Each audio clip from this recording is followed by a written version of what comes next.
বাগেরহাট জেলার মংলা সমুদ্র বন্দরে বিদেশ থেকে আমদানিকৃত বিভিন্ন ব্র্যান্ডের ১৬০টি বিলাসবহুল গাড়ি নিলামে তোলা হয়েছে।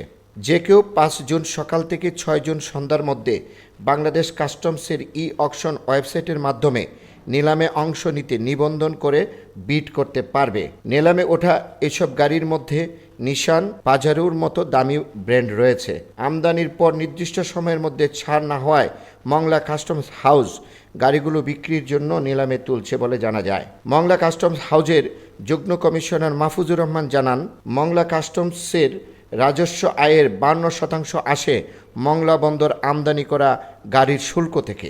দীর্ঘদিন আমদানি করা গাড়ি বন্দরে পড়ে থাকলে শুল্ক আদায় ব্যাহত হয়। এছাড়া অন্যান্য পণ্য রাখার সমস্যা তৈরি হয়। নিলাম প্রক্রিয়া চালু রাখলে গাড়ি বা অন্যান্য পণ্য রাখতে ব্যবসায়ীদের সুবিধার পাশাপাশি সঠিক সময়ে রাজস্ব আদায় করা সম্ভব হবে। রফিকুল ইসলাম কোচি, আজকের সংবাদ।